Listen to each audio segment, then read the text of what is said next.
Hi, Year 11. As you know, I'm away this week on a course, so I thought I would just record this for you and Mrs. Otton can play it in your lesson.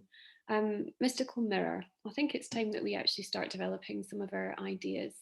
We've done a lot of work recently, as you know, on still life, and we've been looking very much at how we use reflection in a kind of vanitas context as contemporary photographers.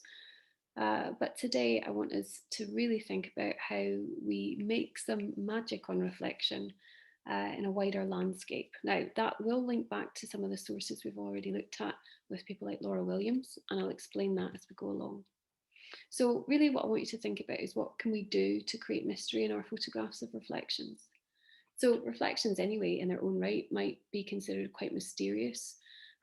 Sometimes we have a distorted sense of what we perceive to be reality through the mirror space. The mirror is acting like a kind of portal. We also know that familiar scenes, when reflected, can actually look quite unusual.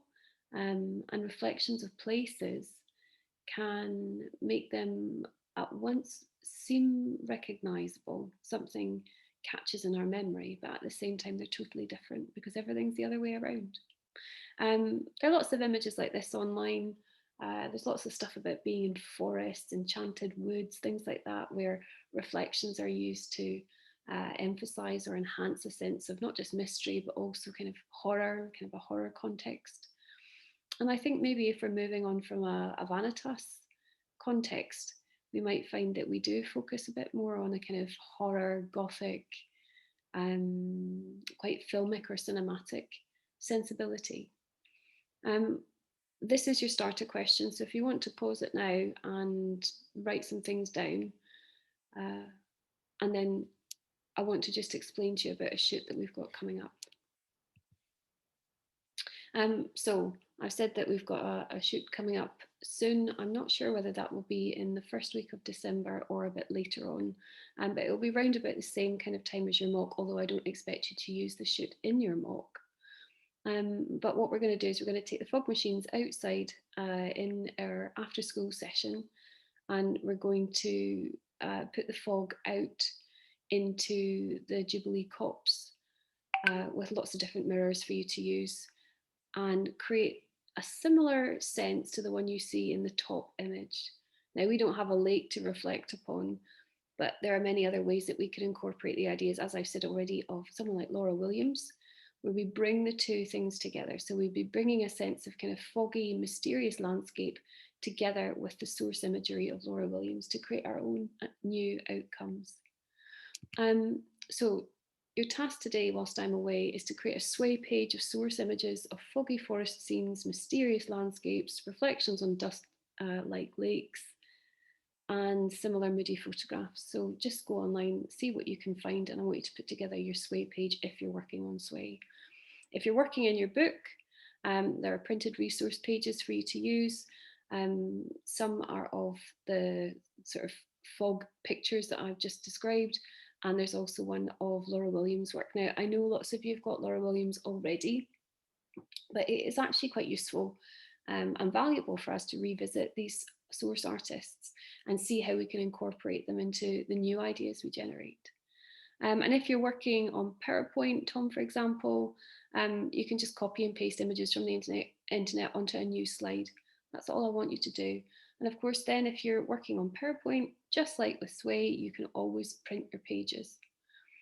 I want you to make a link in your annotations to On Reflection by revisiting the work of Laura Williams, definitely. And I want you to write about how you could use her style in combination with the moody landscapes and what it might look like. And of course, also what it might mean. This idea again of a kind of horror sensibility, something that's mysterious, something that is unknown, and maybe a little bit spooky. So these are your image pages. These are the kinds of things that I've found just looking at foggy forests.